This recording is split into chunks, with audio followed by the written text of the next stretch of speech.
The morning air was sharp with the bite of early fall as I slammed my pickup door, gravel crunching under my boots like the sound of my patience snapping.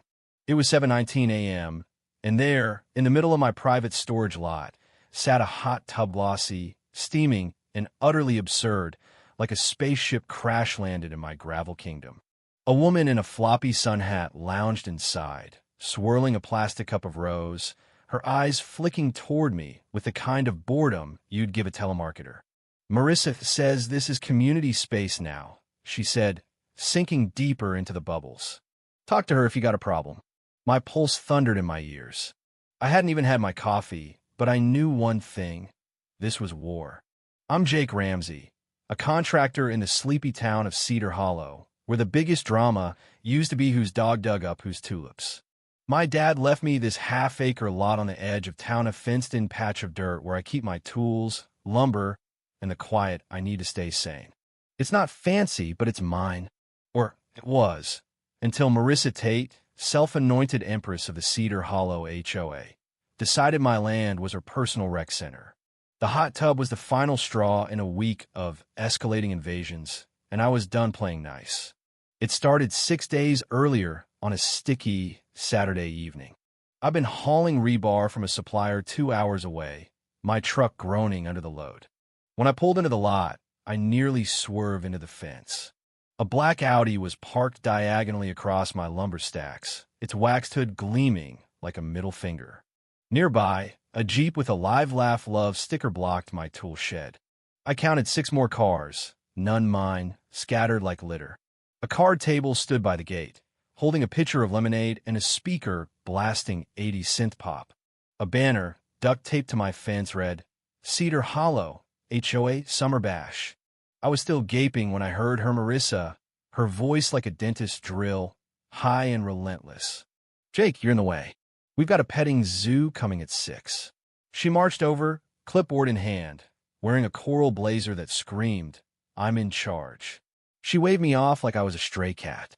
"This lot's been designated auxiliary community space per HOA shared access rules," she said, as if reading from sacred text.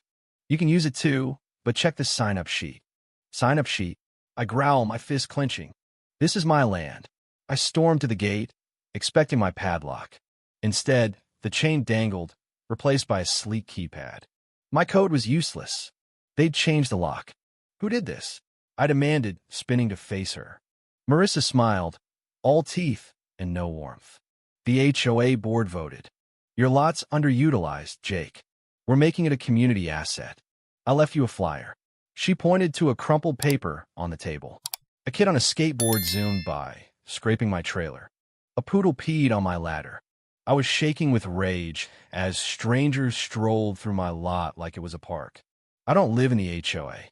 My property sits just outside their boundaries, a fact I'd reminded Marissa of when she tried fining me for unapproved fencing last year.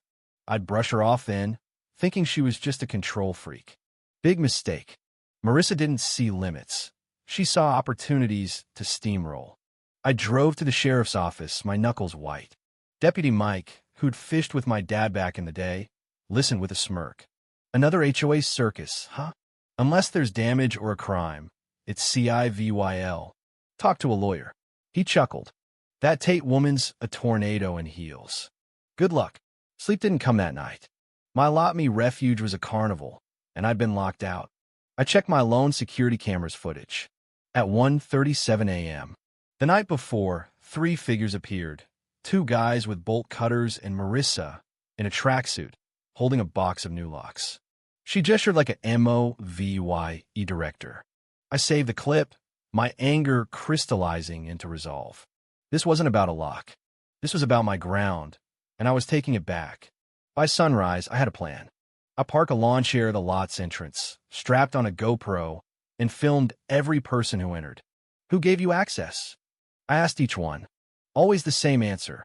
"Marissa." She gave us keys at the HOA meeting. Some showed me the keys, labeled Cedar Hollow Community Lot.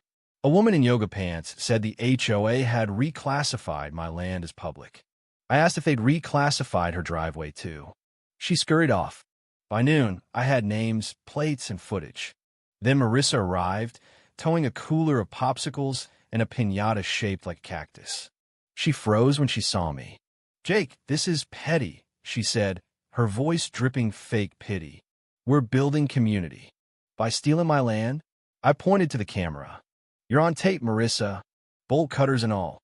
Her smile twitched, but she rallied, handing out popsicles like a politician.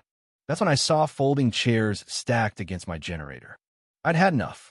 I called my cousin Danny, a locksmith who owed me for helping him rebuild his garage. By 3 p.m., Danny had installed a biometric lock, a silent alarm, and steel brackets. Marissa's keys were useless. When she returned, she yanked at the gate, screaming, "This is sabotage." I watched from my truck across the street, sipping a root beer, filming her tantrum. She didn't know the half of it. The next morning, the lot was a mess. Streamers, a lone sandal, and 10 cars still parked like they owned the place. I didn't call the local tow shop to drag their feet. I contacted a city impound crew, the kind that hauls abandoned RVs. I sent them my deed, photos, and a notarized letter. The dispatcher, Ray, laughed. "You the hot tub guy? That video of the lady freaking out is trending on X. We'll be there in an hour." I set up my chair and tripod again, recording everything. The first tow truck rolled in at 9 a.m., chains clanking. A blue SUV was lifted, its alarm wailing. Then the chaos began. A man in pajamas ran up, yelling, "That's my car. I was just here for yoga." The driver showed him my signs and paperwork. He turned to me. "Marissa said we could park here." "Marissa doesn't own this," I said. "Edo." He filmed himself ranting about landlord oppression and left. The next hours brought more. A woman offered concert tickets to stop towing her Prius. A guy claimed his van was HOA approved. At 11 a.m., a red Tesla screeched in. "Marissa, phone out, voice like a siren. This is theft. You're violating shared space laws." I zoomed in on her. "Trespassing again? Keep it up, Marissa." She pointed at her Tesla, now hooked. "That's an eco-vehicle. It's protected." The driver shrugged. "I tow what's unauthorized." Marissa called the sheriff, but when Mike arrived, I handed over my EVY Denke. He skimmed it and turned to her. "He's in the clear, ma'am. And we've had 2 other complaints about you this week." Marissa's face went crimson. "This isn't over, Jake." I grinned. "Can't wait." By 1 p.m., the lot was empty. I thanked the drivers, one snapping a pic with my "No Trespassing" sign for X, tagged the Marissa meltdown. The lot felt like mine against silent mine. But Marissa wasn't done. I knew she'd hit back harder. 2 days later, an envelope slid under my shop door. A cease and desist on HOA letterhead, accusing me of community disruption and vehicle theft. Marissa's signature was scrawled below, with a note, "Wrong move, Jake." I called my cousin Laura, a property lawyer. She cackled. "This is nonsense. Let her sue. I'll shred her." Marissa filed in small claims court the next day, claiming due lot $3,000 for reputational harm. She also blanketed the neighborhood with flyers. "Emergency HOA meeting. Landowner threatens our unity." She'd cast me as the VY lane. I went to the meeting, Yunin VY Ted, deed in hand. Marissa was mid-PowerPoint, calling me a greedy recluse. When she claimed I'd stolen their cars, I stood. "This is my land," I said, holding up the deed. Marissa cut my lock and gave out keys. I got her on VY Deo trespassing at 2 a.m. "Want to see?" The room exploded. A man demanded to know why HOA funds paid for my lot's locks. Marissa mumbled about community budgets. A woman shouted, "You can't give away private property." Someone called for a vote to remove Marissa. She fled before it happened. The next night, the board ousted her unanimously and sent me an apology, admitting my lot was outside their control. I thought it was over. Then my phone pinged at 4 a.m.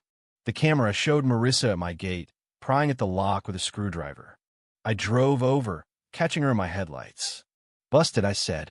She dropped the tool, screaming, "You've destroyed me. This lot could have been ours." "Buy your own," I said. She ran. I sent the footage to Laura and posted a clip. Marissa's midnight break-in. It went VY Ral, memes flooding X. Marissa's final play came a week later. A zoning complaint claiming my lot was hazardous. I cleaned it until it gleamed and met the inspector, Tim, who'd seen the XVY Deos. He walked the lot and shrugged. Nothing wrong here. Just a grudge. Marissa got the news and broke. She showed up with a real estate flyer. Her house was for sale. "I'm Leah VY-ing," she said, defeated. "You've ruined everything." "You did that yourself," I said. She walked away, flyer crumpled. Her last act was tossing a trash bag over my fence. Moldy bread, fish bones, a cracked mug. I tossed it and posted the clip. Marissa's farewell trash. It didn't go viral. It didn't need to. Her story was done. The lot's mine again. I added a tool lending shed, a bench, and a sign. Ramsey land. Trespassers towed. Neighbors stopped by now not to invade, but to chat. The HOA stays quiet. Then the tow company called. Marissa's Tesla, unclaimed, was donated to a veterans charity at my request with a plaque. From Jake Ramsey, thanks to Marissa's lesson. Marissa's rumored to be causing chaos in a condo 2 towns over. I don't care. My lot's a haven, and Cedar Hollow's realer now. Sometimes you fight for more than land. You fight for what it means to hold your ground. And when it's over, you build something better. If you were the one in this story, how would you react? Would you stand up and fight back, or accept the unreasonable pressure and control from the HOA? Share your thoughts in the comments below. And don't forget to subscribe, like, and share this VY Deo with more people. Your small action gives us the motivation to keep bringing you more intense and engaging stories. Thanks for watching, and we'll see you in the next VY Deo.